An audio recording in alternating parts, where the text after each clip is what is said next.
let's change this to name, because we're going to use the labels this time as labels in the classic sense as we're building like Windows applications, right? We wanted to give the user some indication of what those controls that these labels are associated with will actually do. And the first control that we'll use is a text box control. And text boxes are simply to allow users to input any free-form kind of information, things that can't be predicted. So we allow alphanumeric characters to be entered here. I'm going to also change the name of, or the ID of our controls as we go along using a fairly new naming standard. We're going to, for example, in lowercase name, uppercase text box. Okay. And I think we've all seen text boxes before. It just allows for free-form input. Now, if we have a situation where we're trying to collect data where there's only a limited number of options, we might use something like a drop-down list box. So let's go ahead and position one of those on our form here. And we're going to name this status drop-down. And this is where we may want to only allow the user to select from a pre-selected or pre-entered number of options. So what we can do here is either we're going to click this little arrow in the upper right-hand corner. You may have not seen this up to this point if you're just new to the Express Edition tools. But this gives us a list of quick tasks that are associated with that given control. And we can either data bind this particular control, which we're going to talk about in lessons, I believe, 7 and 8. Or for right now, we're going to hard code the options in by clicking the little Edit Items link in our Quick Tasks menu. And I'm going to select the Add button to enter our first list item. So the status will either be in progress or not started or complete. Or we might even choose select one as the first option, right? And we're going to set the selected option to true. So we want this by default whenever the page loads up to be the first option that's visible. And we might even just move it up to the top of the list. And then in order to create the proper progression here, we may want to move this not started, this number 2, up ahead of the in progress. So I'll use these little arrow buttons to move each list item up and down the list. So now we have select one, not started, in progress, and complete. The select one list item has a selected option of true, so by default it'll be selected. I'm going to click the OK button. And then I'm going to click the little back arrow to close the quick tasks. Okay, so next we're going to use a series of radio buttons. And radio buttons are popular whenever you have like a true, false, or yes or no type question, or a limited number of options that are available to the user that are both visible at the same time. Now it differs from the drop-down list box in so much that the drop-down list box only allows us to it allows us to select from maybe 100, 200 different options, where the radio buttons, because of the amount of space that they take up, only allow us maybe to put 5, 6 within a group for selection. So understanding the propensities of each of the controls and then choosing the right controls for the situation can make all the difference when designing your forms. So in this case, we're going to change this to marketing radio button as the ID. And I'm going to change the text that appears next to the actual radio button by setting its text property.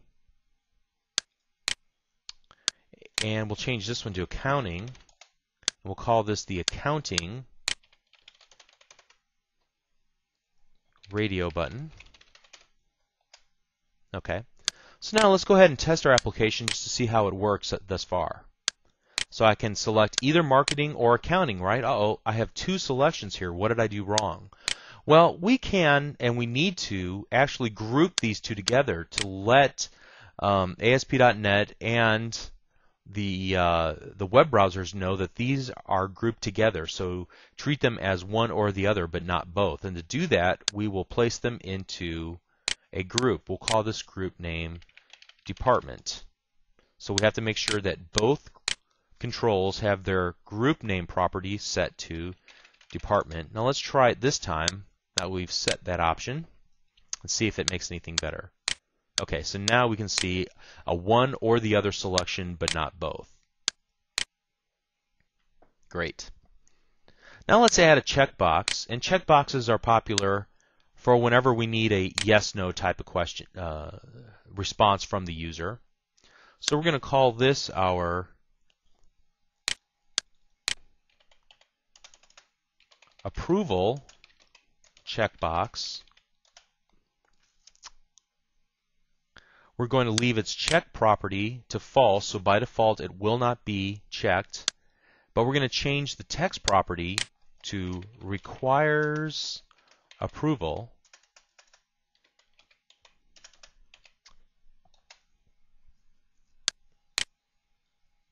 And so let's test this now. So we can type anything in here, we can select something there, we can choose one of these, and then either click on or off requires approval. Great. Let's move on.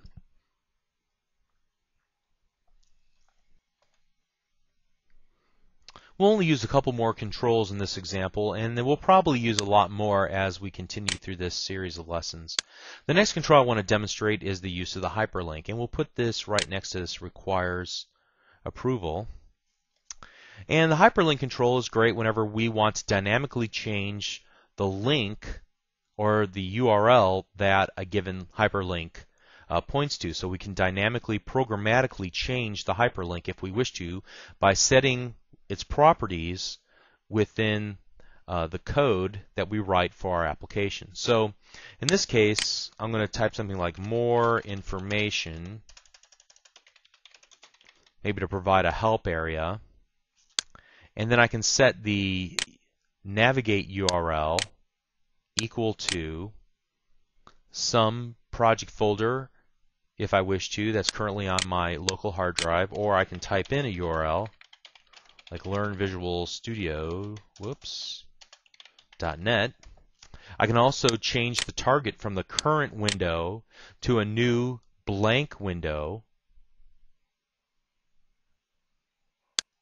So we have options there as well. And now I'm going to skip over the rest of the controls within the standard area and talk about some of the I take that back. I am going to add a button control, and I'm just going to place this here. I'm going to call this the OK button. OK button. Great. And I'm going to add a label that I'm going to use a little bit later in this example. And I'm going to call this success label. And I'm going to remove the text property from here. Great. I'm also going to add one more label that we'll use a little bit later in this example called status label. So I'm going to remove the text property and call this status label. Okay. Now let's move on and talk about validation controls. No doubt you visited a website, maybe a website where you tried to pay for something online, and there were certain fields which were required fields. And so if you forgot to fill in a required field, the web browser would stop you before submitting that web page back to the web server and would say you forgot information in one of the following fields. You forgot to fill in the name, you didn't pick a status, you didn't choose a department, and so on. Okay, so ASP.NET 2.0 makes it very easy to add these types of field requirements as well as other types, not just required fields, but also check one field based on the values that are within another field or some preset values through the use of a series of validation controls. So you can see here that there's a whole validation section. What we're going to do is choose this required field validator, and I'm going to place one right next to our text box. And we're going to call this name required field. If I can, there we go. And I'm going to need to set some properties of this control. The first thing that I want to do is select the control to validate. This is going to give me a list of controls that this particular validation control can work with. And we're going to select the name text box. Next, I want to change the error message. I'm going to change this to just a star. So if there is an error, it'll put a little star next to it. Actually, for this first time, let's do something like this. Required field. And we'll change this a little bit later to use the star. Okay? So now let's run our application. And I'm going to click the OK button, but notice because I didn't enter anything into this, that the required field message came up. Now I typed in some additional information, click OK again, and notice that it goes away. Nothing really happens because we haven't written any code behind our form. However, you can see the